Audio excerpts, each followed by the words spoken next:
तो पहली मेरी मेजर गलती ये थी कि मैंने अपना सिलेबस जो यूपीएससी का सिलेबस है उसको मैंने पढ़ा नहीं। तो मैं कहूँगी कि मेरा पहले प्रीलिम्स इसलिए नहीं हुआ क्योंकि मैं बहुत अंडर कॉन्फिडेंट थी। फर्स्ट अटेम्प्ट में आई फील कि मेरी कमी सीसैट में रह गई थी और थोड़ा कॉन्फिडेंस कम भी था। मेरा प्रीलिम्स सीसेट रह गया था 0.3 मार्क्स से, मैं बहुत ओवर और कॉन्फिडेंट। मेरे पापा अक्सर एक बात कहते हैं कि बेटा जिस चीज पे भरोसा ना हो वहां से सफलता की उम्मीद ही नहीं हो सकती है। अरे क्या बात है, बहुत बहुत सही बात बोली सर आपने। फर्स्ट अटेम्प्ट में आई फील कि मेरी कमी सीसैट में रह गई थी और थोड़ा कॉन्फिडेंस कम भी था। एग्ज़ाम हॉल में वो सडनली जाके एग्ज़ाम देना, क्योंकि उसके पहले पेंडेमिक की वजह से सारे टेस्ट तो ऑनलाइन ही दिए थे, तो फिर वहीं पे थोड़ा एक कॉन्फिडेंस में कमी जो आ गई थी, तो सीसैट में वो हैम्पर कर गया कि I missed by few mark. But कोई बात नहीं, उससे मैंने बहुत कुछ सीखा। It was a stumbling block, it wasn't a stumbling block but a stepping stone for me, जिसको मैंने समझा कि ठीक है सीसैट को भी बहुत ध्यान से पढ़ना है। फिर सीसैट को मैंने डिवाइड किया कि मैं क्या क्या टॉपिक्स में उसमें अच्छे से काम कर सकती हूँ, सो दैट कि मेरा वो बार 66 मार्क्स का क्लियर हो जाए। फिर मैंने एक साल में जीएस की भी अच्छी तैयारी कर ली थी, तो थोड़ा और कॉन्फिडेंस आ गया था सेकेंड अटैम्प्ट में लास्ट ईयर की, जब मैं प्रीलिम्स के हॉल में गई थी एग्ज़ाम हॉल में, तो फिर मुझे था कि इस बार इतनी डिफिकल्टी तो नहीं मेरा आएगी। प्रीलिम्स सीसेट रह गया था 0.3 मार्क्स से, मैं बहुत ओवर कॉन्फिडेंट था। मुझे पूरा यकीन था मेरा जीएस निकल जाएगा जब मैं पेपर दे के आया, और वो निकल भी गया था। लेकिन फिर मेरे को ये लगा, क्योंकि मैं इंजीनियरिंग बैकग्राउंड से आता हूँ, तो मैथ्स तो क्या ही चीज़ है, और मैं ओवर कॉन्फिडेंट होके बहुत बचकानी गलतियाँ करके आया। तो वहाँ से मैंने सीखा कि भाई ओवर कॉन्फिडेंट नहीं होना है, इस बार मैं नहीं रहा। नमस्कार, वंदे मातरम साथियों। वीडियो में आगे बढ़ने से पहले आज मैं आपसे बात करने वाला हूं फिजिक्स वाला पीडब्ल्यू, इंडिया का मोस्ट लार्जेस्ट और ट्रस्टेड एजुकेशनल प्लेटफॉर्म, जो कि जेई, नीट, कॉमर्स, एनडीए और भी तमाम कॉम्पिटिटिव एग्जाम के लिए पीडब्ल्यू लाखों स्टूडेंट्स की फर्स्ट चॉइस है। अब पीडब्ल्यू लेकर आया है यूपीएससी एस्पिरेंट के लिए न्यू कोर्स यूपीएससी वाला। पीडब्ल्यू का मिशन है एजुकेशन फॉर ऑल। पीडब्ल्यू चाहते हैं कि एजुकेशन सबके लिए हो, चाहे वो गरीब तबके से आए या फिर गांव में रहकर तैयारी करता हो। यूपीएससी की तैयारी करने वाले हर एस्पिरेंट्स की ख्वाहिश अधिकारी बनने की है, लेकिन हर किसी के लिए इतना हाई फी पे करना पॉसिबल नहीं हो पाता। इसलिए पीडब्ल्यू लेकर आया है यूपीएससी कोर्स, जो कि बहुत ही कम प्राइस में।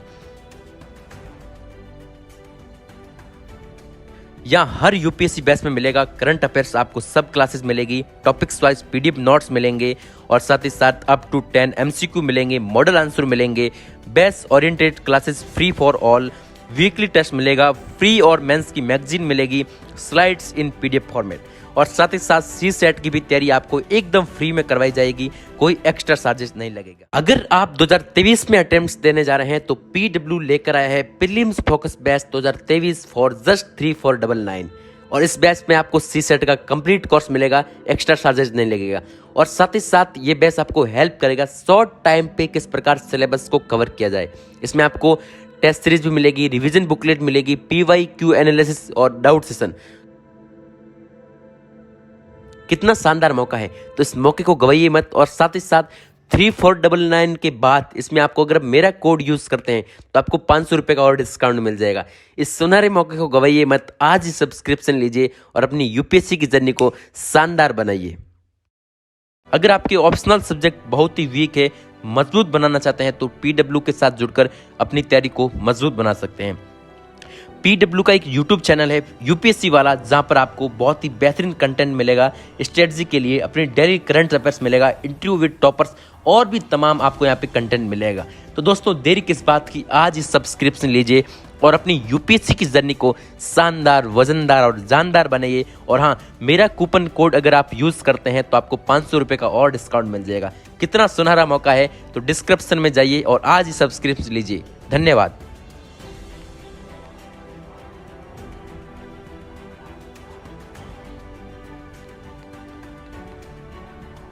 तो मैं कहूँगी कि मेरा पहले प्रीलिम्स इसलिए नहीं हुआ क्योंकि मैं बहुत अंडर कॉन्फिडेंट थी। तो जैसे मैं पढ़ी तो बहुत ही, लेकिन मेरे को अपने ऊपर विश्वास नहीं था। मुझे ऐसा लगता था कि यूपीएससी बहुत बड़ा एग्ज़ाम है जो हर कोई नहीं कर सकता, तो इस डर के कारण मैं अच्छा नहीं परफॉर्म कर पाई अपने फर्स्ट अटैम्प्ट में। और दूसरी मेरी गलती थी कि मैंने बहुत कम मार्क्स दिए थे, तो इस चीज़ को भी मैंने थोड़ा सुधारा अपने अगले अटैम्प्ट्स में। तो ये मैं कहूँगी सब स्टूडेंट्स को कि उन्हें अपने ऊपर पूरा विश्वास रखना चाहिए और अपने आप को पूरी वैल्यू देनी चाहिए। यूपीएससी को अपने से बहुत ऊपर नहीं समझना चाहिए। और दूसरे अटैम्प्ट में मेरी ये गलती रही कि मैंने थोड़े से ज़्यादा क्वेश्चंस अटैम्प्ट कर दिए थे, तो मेरा 1 नंबर से रह गया था।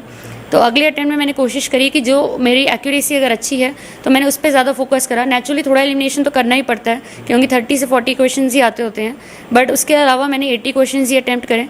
पिछले अटैम्प्ट में मैंने 93 करे थे, तो इस बार मैंने 80 क्वेश्चन ही अटैम्प्ट करे, तो इससे मेरा इस बार सबसे अच्छा स्कोर बना।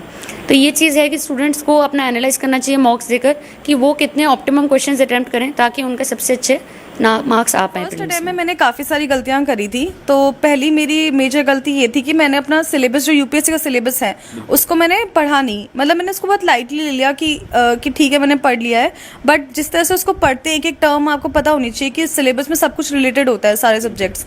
तो मैंने वो सिलेबस नहीं पढ़ा। सेकंड चीज़ ये करी कि मैं रिवाइज़ नहीं करती थी चीज़ों को, क्योंकि मेरे में वो रिवीजन वाली आदत नहीं थी कि मैं पढ़ लेती थी, मेरे को लगता था आ गया अब तो। वो गलती करी। थर्ड चीज़ मैंने करी कि जैसे आप टेस्ट सीरीज़ देते हैं तो उसको रिवाइज़ करना बहुत इंपॉर्टेंट है, क्योंकि आपको गलतियाँ नहीं पता चलेगी आप रिवाइज़ नहीं करोगे। तो मैंने वो रिवाइज़ नहीं करा।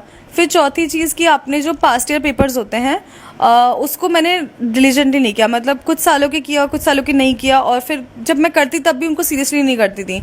वो भी बहुत बड़ी गलती थी, क्योंकि अगर आप वो नहीं करोगे तो आपको पता नहीं चलेगा कि पेपर कैसे अटेम्प्ट करना है। और फिर एक और गलती मैंने ये करी कि जैसे प्रीलिम्स और मेंस की तैयारी में अलग अलग मानती थी कि तो पहले मेरा मेजर फोकस सिर्फ प्रीलिम्स पर रहता था, तो वो होना नहीं चाहिए। आपकी दोनों साथ में चलनी चाहिए तैयारी। तो ये मेरी गलती क्लियर नहीं कर पाए, उसके पीछे बहुत सारे रीजंस थे। पहला रीज़न ये था कि मैंने पहले प्रयास में मेरी तैयारी पूरी नहीं थी। मैंने कॉलेज से आने के 3-4 महीने बाद ही मेरा प्रीलिम्स था, तो मेरी तैयारी पूरी नहीं थी। दूसरी बार मेरी गलती थी, मैंने सीसैट को इग्नोर किया, जो कि मुझे बहुत भारी पड़ा। तो मैं ये बोलना चाहूँगी कि सीसैट को आप इतना ही वेटेज दीजिए जितना आप जीएस को देते हैं। एटलीस्ट आपको 4 पेपर तो लगा के जाने ही हैं सीसैट के, ताकि आपको उस दिन डर नहीं लगे। क्योंकि सुबह आप 2 घंटे का पेपर देते हैं, फिर शाम तक कभी कभी थक जाते हैं, और प्रीलिम्स से एक रात पहले नींद भी नहीं आती है।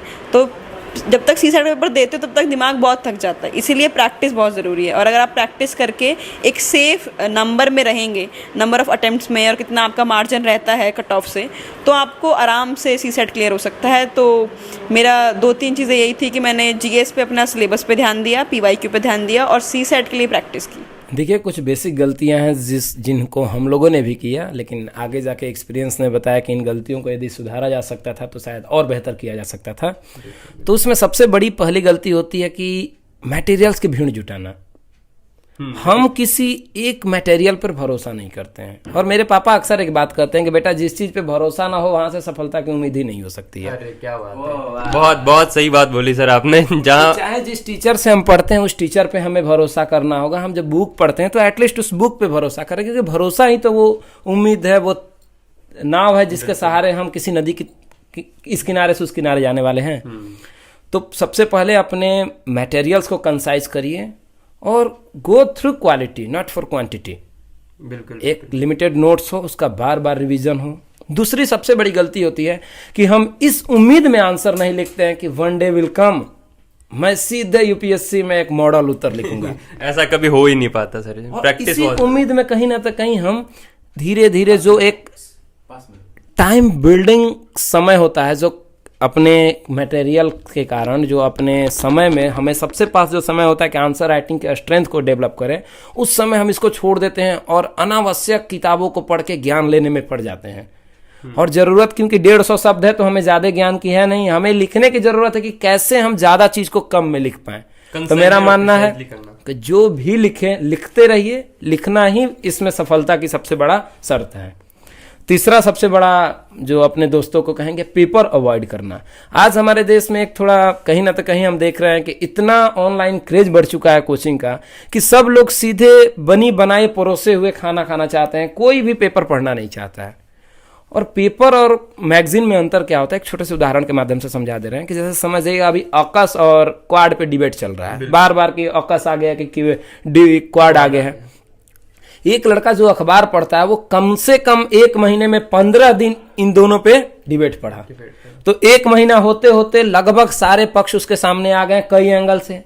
लेकिन यदि हम इसको न पढ़ेंगे, हम मैगजीन पढ़ेंगे, तो महीने के बाद केवल एक बार एक पन्ने में मुझे इसके बारे में जानकारी मिलेगी, तो वहां तो मुझे रटना पड़ेगा, क्योंकि तो हम जाने नहीं। तो यहाँ पेपर हमें क्या कर रहा है, वो हमें आगे लेके जा रहा है, वो मुझे लीडर के रूप में आगे लेके जा रहा है। तीसरा जो हम लोग सबसे सामान्य गलती कर देते हैं, वो सीसेट को और टेस्ट सीरीज को इग्नोर कर देते हैं। देखिए टेस्ट सीरीज कोई भी कोचिंग लाए कि वो सिलेबस के अनुसार लाती हैं कोचिंग, कोई भी टेस्ट सीरीज हो चाहे मार्केट में जो भी अवेलेबल हो, वो टेस्ट सीरीज सिलेबस को फॉलो करती हैं। तो टेस्ट सीरीज देकर कहीं ना तो कहीं हम अपनी जो तैयारी है उसको बेहतर ही करते हैं। जैसे अब्राहम लिंकन साहब ने कहा था कि यदि मुझे 5 मिनट एक पेड़ को काटने के लिए मिलता है तो मैं 4 मिनट धार बनाने में दूंगा। तो वो टेस्ट सीरीज वही काम करता है, हमारी गलतियों को इलिमिनेट करता है, अमेंड करने का मौका देता है। तो इन पे और सबसे ज़्यादा यदि देखा जाए तो एक चीज़ पे यदि फोकस करने की बात होगी तो हम कहेंगे कि आंसर राइटिंग पर फोकस करिए।